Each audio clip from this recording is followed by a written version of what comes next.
Hey there, heritage interpreters! You know really cool stuff that people should know. You plan your programs to follow good interpretive practices.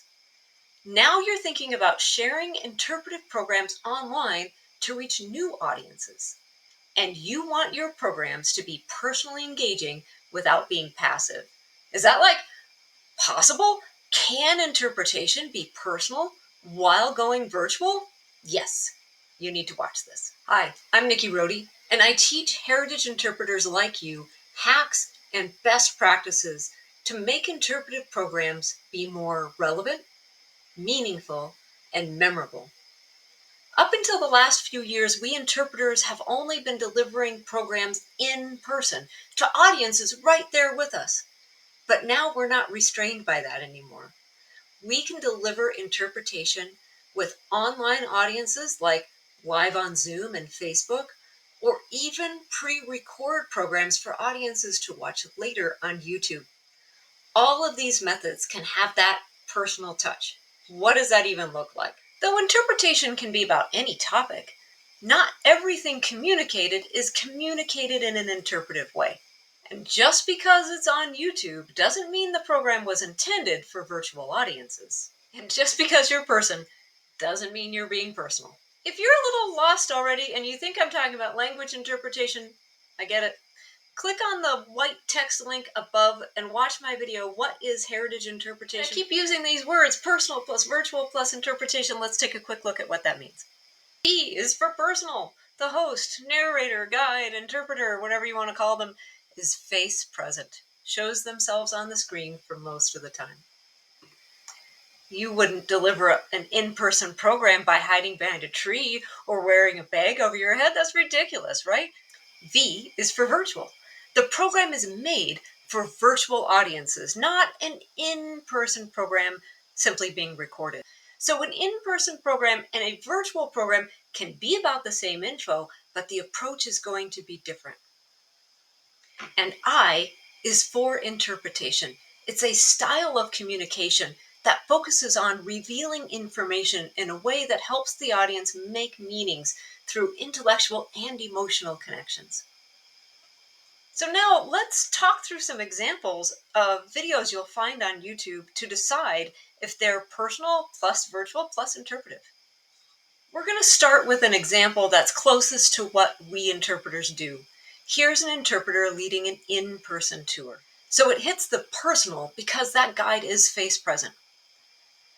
But it's not created for a digital audience, even with that audience member happens to be recording. The guide has set this experience up to be enjoyed in person. The guide has prepared this program with purpose, theme, and engaging activities so that it is interpretive. So let's compare that recording of an in-person program to the opposite, a recording for virtual audiences. Documentaries are a prime example of that. It's not personal. The host or the narrator, the guide, is pretty much off to the side. Sometimes they don't even appear at all. It is planned, though, for virtual audiences. There's things like scene shifts and music to add drama, which helps keep the virtual audiences engaged in the program. There's interpretation going on with these. It's purposeful, it's planned, it's thematic. So what we've got is the V plus the I, but not the P. A podcast would fall under this as well. The person, narrator, host, guide isn't face present, and that's why it would be considered non-personal interpretation. Non-personal interpretation is still extremely valuable to our sites. This next example is what I like to call the scrapbook video. It's recording the baby or the dog doing something cute to share it online. Your travel videos would also fall under this. It's personal, for sure. It's virtual. It's intended to be consumed by a virtual audience, but there's no interpretation going on here.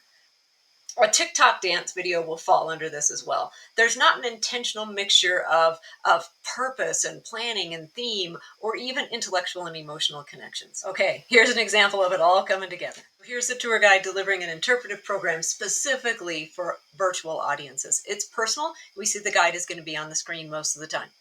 It's purposefully developed for virtual audiences. You can imagine that maybe a colleague or a friend is recording this program, but they're going to do a few takes to get it right, and there's going to be some editing afterward.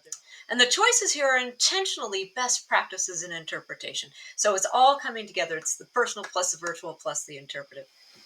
But the most important question for you as a heritage interpreter breaking into the virtual space is, can the interpretive programs that are designed for virtual audiences be personal? Let's have a discussion about it and think about how interpretation is evolving in the virtual space. Leave a comment below. Do you want to know some ways to make your virtual interpretation programs be more personal? Watch my video, Being Personal with Virtual Interpretation. In that video, I'll also direct you to a couple real-world examples of well-done personal virtual interpretation that I found on YouTube. Click on that link on the screen. Thanks for watching. I teach tour guides. Actually, I don't just teach tour guides. I teach park rangers and museum educators, classroom teachers of all grades, environmental educators, nurses, insurance agents, HR and sales floor staff, members of the clergy, social media influencers and content creators. I've taught a basketball coach, a lawyer, Dolly Madison, and I've even taught a few mermaids and mermen. Become a certified interpretive guide with me to make memorable and meaningful connections.